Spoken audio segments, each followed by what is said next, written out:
La paz de Dios que sobrepasa todo entendimiento humano sea con cada uno de ustedes. Gracias por darme esta oportunidad de compartir la palabra de Dios semanalmente con ustedes a través de este video y de esta reflexión.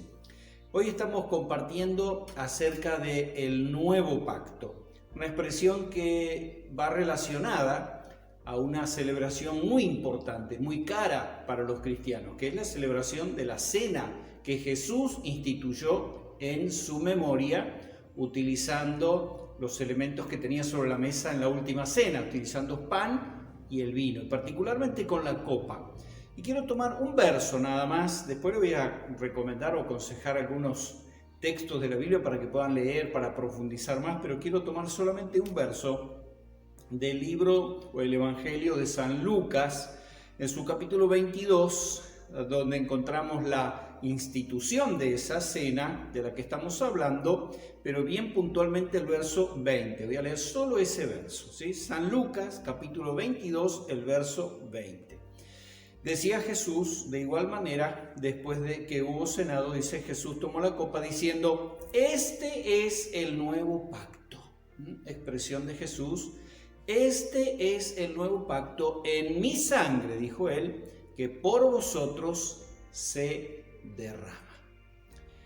¿Por qué es tan importante? Bueno, en primer lugar tenemos que decir que Dios es un Dios de pactos. El Dios de la Biblia es un Dios de pactos. Bueno, no da la oportunidad para explayarnos, pero sí quiero sintéticamente mencionar que la Biblia nos presenta un pacto edénico. Mientras Adán y Eva habitaron el Edén, había un pacto que funcionó en los términos de la vida dentro del jardín. Luego hay un pacto con Adán, cuando ya la vida en el jardín se hizo insostenible. Ese pacto es con otro marco distinto, con otros criterios, podríamos decir así, ¿no? También otras condiciones y otras características. Hay un pacto que es muy importante, el pacto de Abraham. Dios establece un pacto con Abraham y, por ejemplo, para ser también nuevamente muy sintéticos, le dice a Abraham, en ti serán benditas todas las familias de la tierra. Es decir, que nosotros estamos alcanzados por el pacto de Abraham. Luego hay otro pacto muy importante en la Escritura, es el pacto de Moisés, el pacto que Dios establece con su pueblo, pero Moisés es el intermediario porque es el receptor del decálogo, de los mandamientos, de las leyes sobre las cuales se establece ese nuevo pacto. Y en Éxodo capítulo 20 y luego sobre todo en el capítulo 23 y 24 de Éxodo se establecen también cosas allí muy importantes con respecto a este pacto que va a dar lugar a lo que Jesús menciona aquí del nuevo pacto, pero eso lo vamos a mencionar dentro de unos minutos. Pero para completar lo que mencionamos, ese repaso rápido del Antiguo Testamento, Dios también hizo un importante pacto por medio o con David y con la casa de David, con la familia de David y con la descendencia de David, ¿sí? En ese caso, en el segundo libro de Samuel, Dios estableció en el capítulo 7, en el verso 16, un pacto que el reino que la familia de David iba, de su descendencia, de su linaje, iba a haber un rey eterno, un reino eterno.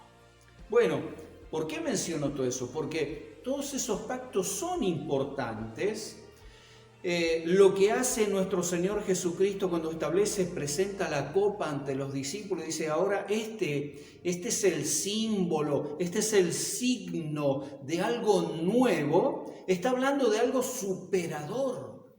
Está diciendo, aquellos pactos son incompletos, aquellos pactos no han podido completarse, no han podido plasmarse de manera cabal y completa. No porque Dios haya fallado, obviamente, ¿no?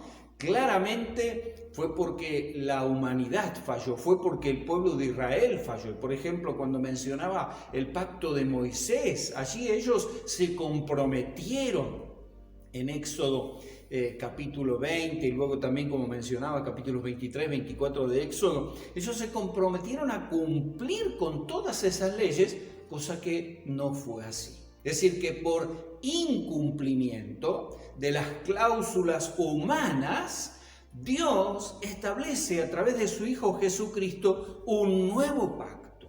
Como decimos, algo completamente mejor, superador, y para eso les recomiendo leer la epístola a los Hebreos. Podría decirle, lean tal capítulo, el 8, el 9, el 10, que son centrales, pero en realidad prácticamente habría que leer todo Hebreos, porque nos habla de cómo Jesús es verdaderamente la superación. Comienza Hebreos diciendo que Dios nos habló muchas veces de muchas maneras, pero en los postreros días nos vino a hablar en la misma persona de su Hijo, de Jesucristo. Y así en toda la epístola a los Hebreos se plantea a Jesús como mucho mejor, como superior a los ángeles, superior a Moisés, superior a todo lo anterior, superior al sacerdocio de Melquisedec. Él viene para superar todo aquello, ¿no? Y por eso también viene a ser el garante, el mediador de un nuevo pacto, mejor pacto, porque nos concede beneficios, promesas y bendiciones que son mucho más amplias y mucho más extensas, porque tienen un alcance eterno que aquel antiguo pacto. Para que un pacto se celebre, para que un pacto se concrete, tiene que haber derramamiento de sangre, ya lo dice la Escritura, y el antiguo pacto se hacía por intermedio del sacrificio de animales, que era como una sombra de lo que iba a venir, porque Jesucristo, lo dice Juan el Bautista cuando él aparece en escena, dice: este es el Cordero de Dios que viene para quitar los pecados del mundo, de manera que ese nuevo pacto se celebra y se confirma mediante el sacrificio de Cristo y el derramamiento de su sangre. Por eso levanta la copa que va a compartir con los discípulos en la última cena, y con la copa en la mano dice: este es el nuevo pacto. Esta copa es el nuevo pacto en mi sangre, que por vosotros se derrama. Ese pacto es por gracia. Ese pacto ya no es por el cumplimiento de la ley, porque por ese motivo fracasó el anterior. Este pacto es por gracia. Este pacto es por fe, aceptando el sacrificio de Cristo en la cruz del Calvario, aceptando que su muerte fue sustitutiva de cada uno de nosotros. Es como que nos hacemos acreedores a todos los beneficios y las cosas que Jesús consiguió. Y quiero finalizar con esto. Cuando Adán y Eva pecaron, que recién mencionamos, el pacto del Edén, el pacto luego con Adán primero. Cuando Adán y Eva pecaron, lo primero que ellos hicieron cuando se dieron cuenta, dice que sus ojos se abrieron, en el sentido de que tomaron conciencia de que habían sido rebeldes y desobedientes delante de Dios. ¿Saben lo que trataron de hacerse? ¿Sí? De esconderse, trataron de ocultarse de Dios. Bueno, finalmente Dios apareció en el huerto, expusieron su verdadera condición de haber quebrantado el mandamiento divino que significaba la muerte, porque la paga del pecado es muerte.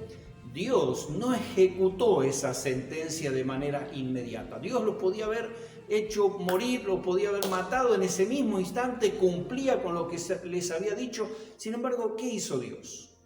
Optó por otra cosa. Dios, dice la Escritura, que Dios les proveyó de túnicas o de vestimentas, de ropas de pieles de animales, con los cuales ellos cubrieron sus cuerpos, cubrieron su desnudez y tuvieron que abandonar el huerto. ¿De dónde salieron esas pieles de animales? Bueno, obviamente, ¿no? De animales que fueron sacrificados de manera sustitutiva. Es decir, el pecado de Adán y Eva no significó en primera instancia la muerte física de ellos, ¿no? Significó muerte espiritual porque fueron separados de Dios, apartados del huerto, pero significó la muerte igualmente de animales que fueron sacrificados para que ellos pudieran cubrir su desnudez, su pecado, con las pieles de esos animales. Y ahí ya estaba Dios también anticipándonos lo que iba a venir a hacer a través de su propio Hijo, de Jesucristo, que fue nuestro sustituto. La paga de nuestro pecado es muerte. ¿sí? Y para ello Jesús murió en la cruz del Calvario.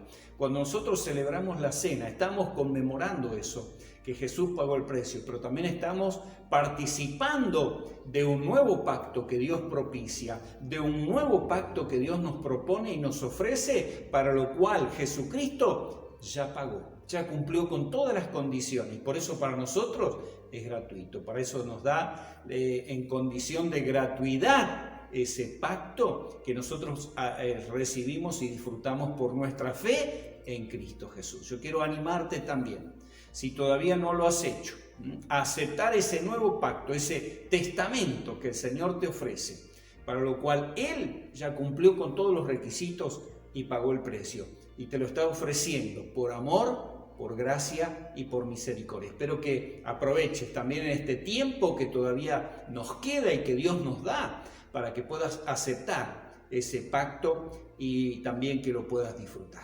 Que Dios te bendiga. Amén.